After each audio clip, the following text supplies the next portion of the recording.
Bonjour et bienvenue sur la chaîne. Si vous êtes là pour la première fois, sachez que ici nous parlons du business du pressing et du repassage. Et si vous voulez bénéficier de cette expérience, abonnez-vous à la chaîne et activez la cloche de notification afin de ne rien rater sur nos prochaines vidéos. Et surtout, ne manquez pas de nous mettre les pouces et encore nous laisser votre commentaire afin d'encourager le travail que nous sommes en train de faire.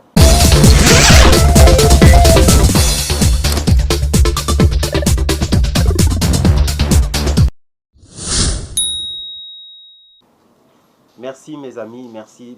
Je vous suis très reconnaissant comme toujours. Comme je l'aime bien le dire, je suis de cœur avec vous, beaucoup de gratitude. Aujourd'hui, je viens sur un nouveau numéro pour vous montrer comment est-ce que vous devez faire de la teinture. Hein, vous voyez, les couleurs originaux, ce sont les couleurs blanches. Si vous voulez teinter une chemise de cette couleur, la couleur blanche, et que vous voulez que cette chemise devienne noire, il lui faut de la teinture. Et moi, je vais vous montrer comment est-ce que vous devez faire de la teinture. La première des choses, c'est qu'il faudra que vous saviez que pour faire de la teinture, c'est un travail qui demande énormément, beaucoup de précision. Si vous ne savez pas comment faire cela, toutefois que vous faites de la teinture, vous allez rater cela. Alors, il y a deux types de teinture. Il faudra que vous reteniez qu'il y a deux types de teinture. Il y a de la teinture industrielle et il y a de la teinture locale. Qu'est-ce que c'est une teinture industrielle? La teinture industrielle, c'est comme le polo que je porte, que vous voyez. Ce polo-ci a été teinté industriellement. Donc, la couleur noire que vous voyez dessus, c'est une couleur qu'on a teintée industriellement. Donc, c'est une couleur qui ne peut pas se déteindre facilement parce que ça a été fait avec beaucoup de précision et beaucoup de produits ont été mis sur ça. Du coup, même si je la nettoie à plusieurs fois, cette couleur-là ne peut pas s'enlever. Et la teinture locale, c'est la teinture où nous avons l'habitude de le faire, comme nos amis ouest-africains teintent les basins, ils font de la teinture locale. Donc la teinture locale et la teinture industrielle, ce sont deux teintures très différentes. Donc je voulais juste dire que sur ces deux teintures-là, vous pouvez les pratiquer aussi dans votre pressing, comme une personne qui vient avec un habit de cette couleur, de la couleur blanche, il veut que sa chemise devienne rouge. Moi, je vais vous montrer maintenant les étapes à suivre pour faire la teinture. Qu'est-ce qu'il vous faut? Déjà, pour faire la teinture, qu'est-ce qu'il vous faut? Il vous faut de la teinture, ça c'est la première des choses, il faudra que vous ayez de la teinture. Donc, la teinture industrielle, c'est une teinture qui se vend dans des tubes, hein, de petits tubes comme ça. Je n'en ai pas avec moi, sinon j'allais vous montrer ce genre de tube que vous pouvez acheter. Et il y a de la teinture locale, c'est cette teinture-là qu'on nous vend dans les marchés. Vous pouvez aller dans les marchés, vous demandez chez nos amis ouest-africains, ils vont vous montrer de la teinture locale. D'abord, vous avez de la teinture et après, il vous faut du vinaigre blanc. Vous devez avoir du vinaigre blanc avec vous. Et je vais vous expliquer l'importance du vinaigre blanc quand vous êtes en train de faire la teinture. Et après, vous avez aussi le feu. Il vous faut du feu, il vous faut de l'eau. Vous avez du feu, vous avez de l'eau. Vous devez avoir un récipient qui tienne sur le feu. Maintenant, comment faut-il procéder pour faire de la teinture? La première des choses, vous devez chauffer de l'eau. Hein. L'eau doit chauffer vraiment à 90 degrés Celsius. Cette eau-là doit chauffer comme ça.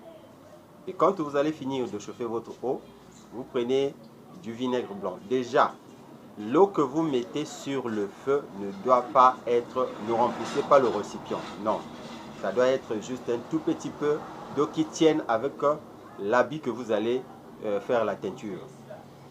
Donc, si vous avez une chemise par exemple, comme la chemise que je suis en train de vous présenter, ça c'est une chemise. Vous n'allez pas mettre beaucoup d'eau pour faire la teinture de cette chemise. Non, vous mettez juste un tout petit peu, hein, l'eau, une quantité qui va vraiment aller avec la chemise. Vous prenez l'eau, quand l'eau va bouillir, parce qu'il faudra que l'eau bouillisse. Quand l'eau va bouillir, à la fin, vous prenez du vinaigre blanc. Vous devez avoir quelque chose pour mesurer le vinaigre blanc que vous allez mettre dans cette eau-là. Donc, mesurez et vous mettez le vinaigre dans cette eau, l'eau qui est déjà bien bouillie. Et vous prenez de la teinture, vous mettez. Je souligne que les teintures, il y en a de toutes les couleurs, sauf la couleur blanche. Les teintures, je répète encore, il y en a de toutes les couleurs, sauf la couleur blanche. La couleur blanche sur la teinture n'existe pas. Et toutes les couleurs qui restent, ça existe, bel et bien. Ça existe. Donc, vous mettez votre teinture dans l'eau chaude qui est déjà mélangée avec de la vinaigre blanc. Vous prenez le sel de table, le sel en poudre. Vous mélangez aussi avec tout ce que vous avez déjà mis. Donc, vous avez mis le vinaigre blanc, vous avez mis le sel, vous avez mis la teinture. Vous mélangez tout cela. Hein, vous malaxez, malaxez, malaxez, malaxez encore et encore et encore. Jusqu'à ce que le tout se mélange vraiment. Vous prenez votre tissu que vous voulez faire la teinture. Vous mettez dans cette eau chaude. L'eau chaude que vous avez déjà mélangée à la teinture, le sel, le vinaigre blanc et tout ça, vous mettez le tissu là-dedans. Vous laissez le seau sur le feu pendant au moins 15 à 20 minutes, voire même 30 minutes si possible. Vous le laissez comme ça sur le feu, mais seulement lorsque vous allez mettre votre tissu, ne le laissez pas comme ça. Vous mettez et vous laissez comme ça sur le feu. Non. À chaque fois, il faut le tourner. Voilà, c'est-à-dire, vous êtes là en train de tourner comme ça, tourner le tissu. Parce que si vous le laissez, vous mettez le tissu dans le seau, là où il y a toute cette composition, vous laissez comme ça, la teinture ne va pas bien se faire sur ce tissu-là. Donc, il faudra que vous puissiez à chaque fois tourner le tissu pendant que le seau est encore sur le feu. Donc, au fur et à mesure, vous tournez comme ça, vous tournez, vous tournez, vous tournez, vous tournez, vous tournez, vous laissez comme ça sur le feu, vous tournez, vous tournez, vous tournez, vous tournez, jusqu'à ce que le temps que je vous ai dit tout à l'heure, donc de 20 à 30 minutes, arrive. Lorsque vous allez finir de faire tout ça là, vous sortez le tissu dans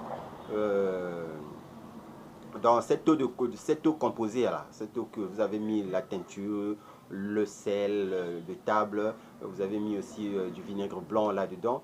Vous sortez votre tissu, vous le prenez, ce tissu-là, vous le passez dans l'eau propre. Vous prenez ce tissu et vous le passez dans l'eau propre. Lorsque vous allez le passer dans l'eau propre, vous sortez ce tissu-là et vous l'essorez. Et le plus souvent, lorsque on fait de la teinture, il faudra que vous ayez une machine à essorer. Parce que la machine à essorage va vraiment bien presser la bille pour que le tissu plutôt garde sa couleur d'origine. Voilà comment on fait de la teinture. C'est comme ça qu'il faut procéder pour faire de la teinture. Et vous êtes sans oublier que je vous ai déjà dit que j'ai ouvert une deuxième chaîne. La chaîne s'appelle Héros. Vous pouvez aller dans la barre de description pour voir le lien de la chaîne. Dès que vous cliquez, vous allez vous retrouver sur la chaîne. Surtout abonnez-vous parce que sur cette chaîne, nous parlons de tout et de rien. Là-bas, il y a des bons et des très très bons conseils que je donne sur cette chaîne-là. Donc, pour y accéder, c'est très facile. Allez-y seulement dans la barre de description et cliquez sur le lien. Vous allez vous rendre directement sur cette chaîne. Partagez le lien de cette chaîne à vos amis parce que nous allons vraiment en tirer profit. J'ai vraiment beaucoup de choses à partager avec vous sur cette chaîne, comme je le fais toujours ici sur la chaîne première, comme je l'appelle souvent. Merci encore d'avoir été avec moi jusqu'à la fin. D'ici là, portez-vous. On se revoit.